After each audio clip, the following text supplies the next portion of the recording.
Basically એમને જે problem છે એ ડાયાફ્રામ ત્યાં અટકી જાય છે, પકડાઈ જાય છે. સો એના પછી આ મૂવમેન્ટ કરવું, ક્યારેક બ્રીધિંગ કરવી, દેટ ગિવ્સ અ પેઇન. એ તમારો મૂળ પ્રશ્ન એ હતો. So looking at diaphragm was stuck over there.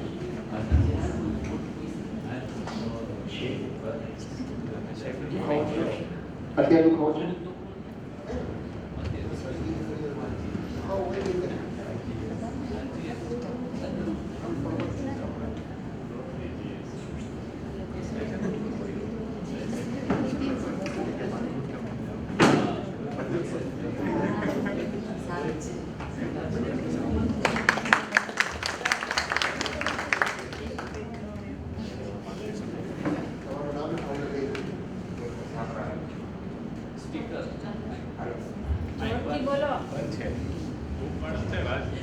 Doctor સાંકળા Ramesh, જમણા કાંડામાં સ્નાયુનો દુખાવો છે.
બેસિકલી મેડિબ્યુલર જોઈન્ટ જે હોય છે એની સ્ટીફનેસ આવી જાય, ઘણીવાર ફાઇબ્રોસિસ થઈ જતું હોય છે, ક્યારેક પેલો એક્સેસિવ કરતા હોય, પણ એ ડિફરન્ટલી ખુલી શકે.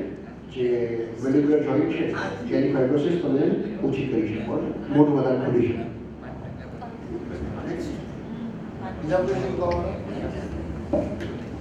So I think this is sufficient as a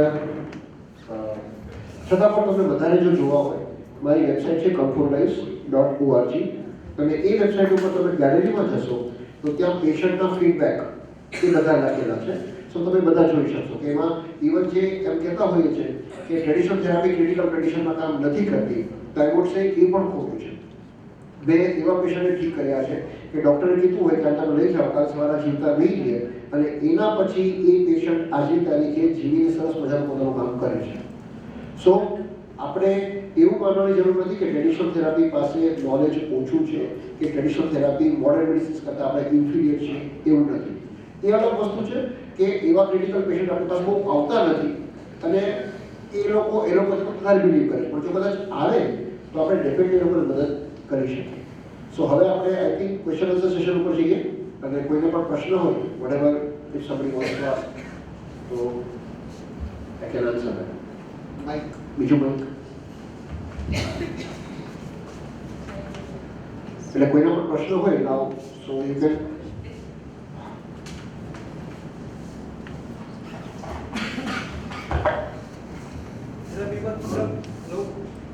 થેરાપીમાં ખોરાકનું કોઈ મહત્વ ખરું? 100%. See, જેમ મેં કીધું અન્નમય કોષ, પ્રાણમય કોષ, મનોમય કોષ, જ્ઞાનમય કોષ, આનંદમય કોષ, આ પાંચેનું કમ્પોઝિશન આપણા બધામાં જ છે. સો ખોરાક મતલબ ફૂડ એઝ અ મેડિસિન એ મારો કોન્સેપ્ટ છે. કારણ કે હું તો બધી ટ્રીટમેન્ટ આપતો હોઉં છું, કલર લગાડું અને મારા જે મેઇન ઇક્વિપમેન્ટ હોય છે પેઇન પ્રિવેન્ટ કરવા માટેનું, એમાં હું મેઇન કલરનો યુઝ કરું છું. તો હવે કલર જ્યારે આપો એટલે પેશન્ટને ખબર જ ન પડે કે કલર લગાડવાથી કેવી રીતે ઠીક થાય. આ 6 કલર દ્વારા કોમન કોલ્ડથી લઈને કેન્સર સુધી કોઈ પણ બીમારી હોય એના માટે મને 6 કલરની જરૂર છે. So I go with these colours. પણ સાથે સાથે ફૂડનું પણ એટલું જ અગત્ય છે કે પથ્ય આપણો જે કોન્સેપ્ટ છે આયુર્વેદનો, એવો જ કોન્સેપ્ટ બધા જ ટ્રેડિશનલ મેડિસિન્સમાં છે, ઇન્ક્લુડિંગ સુજોગ થેરાપીમાં. So we do recommend the food. અને મેં ખાસ કરીને શું ખાવું શું ન ખાવું એ પણ ખૂબ અગત્યનું છે. નેક્સ્ટ કોઈ ક્વેશ્ચન? આપણે અહીંયા લોકલ સેન્ટર છે કોઈ શહેરમાં પેશન્ટ રિફર કરી છે? હા, એટલે અત્યારે મારા અહીંયા 2 થી 3 સ્ટુડન્ટ છે, ઇન્ક્લુડિંગ હેતલબેન ચિત્રે જે છે એ પણ કામ કરે છે, હેતલબેન અનરકર એ પણ કામ કરે છે, પણ તપન પંડ્યા અને પિયુષ રાજગુરુ આ બંને પણ મારા સ્ટુડન્ટ 2018માં મારી પાસે ભણવા આવ્યા હતા. અને બાકી 2008થી, કારણ કે મેં ડિપ્લોમા સુજોગનો કોર્સ શરૂ કર્યો હતો, એ ઘણા બધા છે. પણ જેનું બહુ સારું કમાન્ડ હોય, સબ્જેક્ટ ઉપર સારું નોલેજ હોય, એવા આ 2-3 જણા છે. હૈદરાબાદમાં મારી પાસે કમસે કમ 50 થી 60 સ્ટુડન્ટ મારા એવા છે જે લોકો પોતાના ઇન્ડિપેન્ડન્ટ ક્લિનિક ચલાવે છે અને એ લોકોની અર્નિંગ અરાઉન્ડ 45,000 to 1 lakh પર મંથની છે. અને this is my non medical students.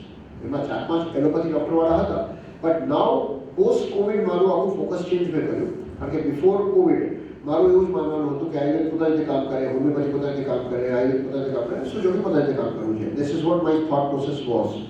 But post Covid મારી થોટ પ્રોસેસ ચેન્જ થઈ ગઈ.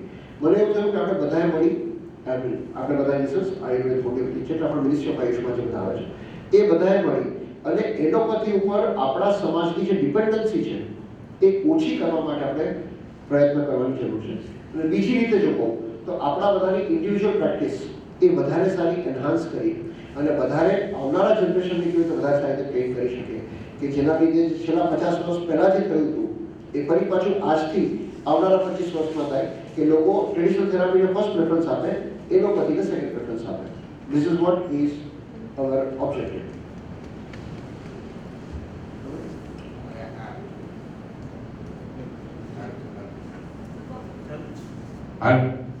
હવે ક્વેશ્ચન એ છે કે આ સ્નાયુનો જે દુખાવો હોય તો એમાં અત્યારે તમે જે મને કહ્યું ત્યારે તો કમ્પ્લીટ રિલીફ થઈ ગયું હતું, પણ અમુક કન્ડિશનમાં પ્રેશર આપીએ ત્યારે દુખાવો થાય છે.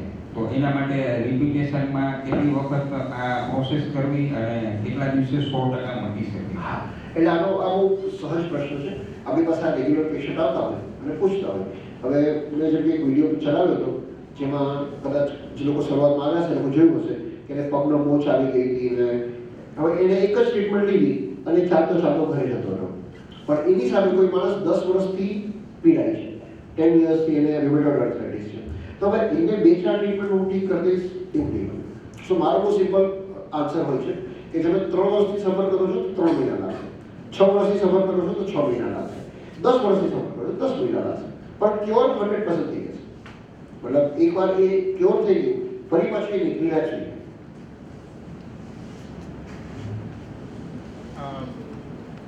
ફિઝિકલ પ્રોબ્લેમ્સ માટે તો આપણે પેઇન માટે તો ખાસ તમે જે કીધું એ વેલ અને બેસ્ટ છે જ, but what is about psychological and psychiatric playing, ત્યાં આપણે કંઈ કરી શકીએ કે?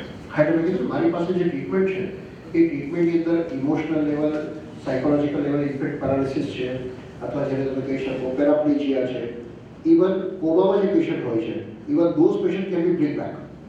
બરાબર છે, એટલે એ પણ ટ્રીટમેન્ટ્સ છે, પણ એ આ લેવલ ઉપર નહીં આવે. There we have to go to some higher level, એટલે જે આપણે એક્સપર્ટ લેવલની જે વાત કરીએ છીએ, so there yes we have a treatment for that also. Sujok થેરાપીમાં એક્યુપ્રેશરની જેમ પોઈન્ટ્સ અલગ અલગ સિલેક્ટેડ હોય છે, જેમ કે લંગ્સનું હાલો હવે આ આપની રોને આપી દો આ. ના, કઈ આપી દીધું.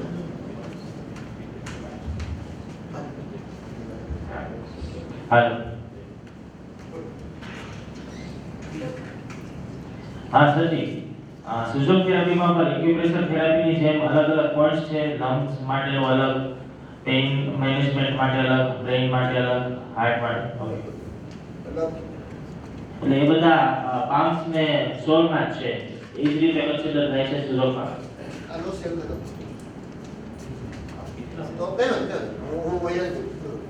એટલે તમે જે કીધું એ પ્રમાણે કે આખી બોડી આ પામમાં છે. So that is what we call standard coordination. પછી આ આખી બોડી એક આંગળીમાં પણ આવે. સો હોલ બોડી તમે એક આંગળીમાંથી પણ ટ્રીટ કરી શકો. That we call insect system. આ બંને ફર્સ્ટ લેવલમાં આવશે. અને થર્ડ, આટલું નાનો જે ભેડો છે એની અંદર પણ આખી બોડી છે. એટલે હું તમને લીવર ઠીક કરવા માટે 100 પોઈન્ટ બતાવીશ, એક પોઈન્ટ નહીં. કદાચ કોઈનો એક હાથ ન હોય અને બીજો હાથ હોય, બે હાથ ન હોય તેના પગ હોય, એટલે તમારી પાસે પેશન્ટને ટ્રીટમેન્ટ આપવા માટે 100 પોઈન્ટ્સ છે. કોઈ પણ એક પોઈન્ટને તમે બરાબર રીતે દબાવશો તો પેશન્ટ પ્રોબ્લેમ સોલ્વ થઈ જશે. પેઇન સિવાય સુજોગ થેરાપી બીજા છે બધી જ બીમારી, મતલબ gastroenterology, respiratory disease, heart disease, neurological disease,